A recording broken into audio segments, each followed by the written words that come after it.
Hello everyone, আবার তোমাদের কাছে একটা নিউ ভিডিও নিয়ে চলে এলাম।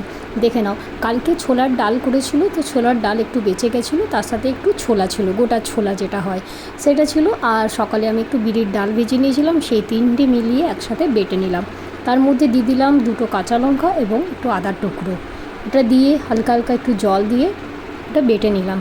বেটে নেবার পর দেখে নাও, একটা বাটিতে ঢেলে নিলাম, ভালো করে ঢেলে নিলাম গোটা মিক্সি জারটা থেকে নিয়ে নেবার পর ওটার মধ্যে 1 কাপ আটা দিয়ে দিলাম। মানে আমাদের যেহেতু বাটি দিয়ে নেয়, তো আমি 1 বাটির মতো আটা নিয়ে নিয়েছি। এইখানে আটার পরিমাণটা তোমরা তোমাদের মতন দিতে পারো, কোনো অসুবিধা নেই। আমি 1 কাপ মতন করেছিলাম, যে একটু বেশি করে হবে তাহলে। তো দেখে নাও, এবার 1 কাপ আটা নিয়ে নিলাম। আটাটা দিয়ে প্রথমে হাত দিয়ে ভালো করে মেশালাম।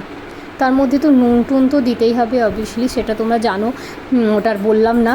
তো নুন দিয়ে তারপরে ভালো করে ওটার সাথে মিক্স করে নিলাম, মাখিয়ে নিলাম এবং অল্প অল্প করে জল দিলাম। থিকনেসটাও তোমরা দেখে নেবে কতটা থিকনেস আমি রেখেছিলাম।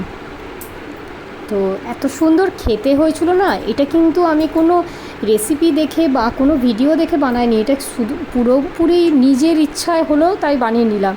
তো তোমরা যদি কেউ ট্রাই করো, অবশ্যই আমাকে কমেন্ট করে জানিও। এবার আমি আস্তে আস্তে করে একটু একটু করে জল দিয়ে বানিয়ে নিলাম ব্যাটারটা, এবং ওর মধ্যে কাঁচা লঙ্কা তো দিয়েছিলাম, তো ঝালটা একটু কম লাগছিলো বলে আমি একটু লঙ্কা গুঁড়ো দিয়ে দিয়েছিলাম। লঙ্কা গুঁড়ো দিয়ে ভালো করে আরও ফেটিয়ে নিলাম, এবং ওইদিকে ফ্রাইং প্যান বসিয়ে দিয়েছি। ফ্রাইং প্যানের মধ্যে হালকা তেল ব্রাশ করে নিলাম, কারণ যেহেতু আমি ননস্টিকে করছি, তো তেল অতটা লাগবে না। ঠিক আছে, তোমরা তোমাদের মতন করে তেলটা দেবে। এবার হাতা নিয়ে নিলাম, হাতাতে করে ভালো করে ফেটিয়ে নিলাম ব্যাটারটাকে।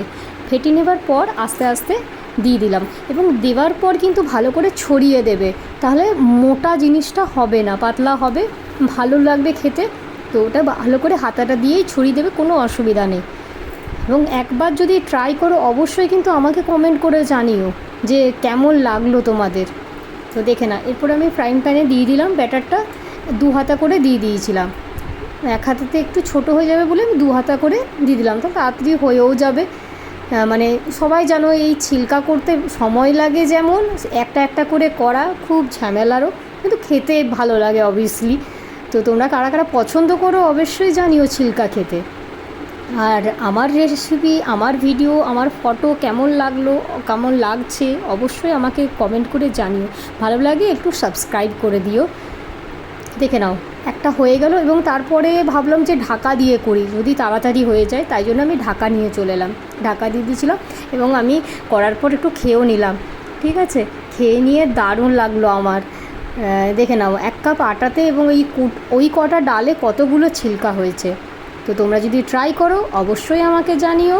সবাইকে টাটা, পাশে থেকো, সাপোর্ট করো, টাটা।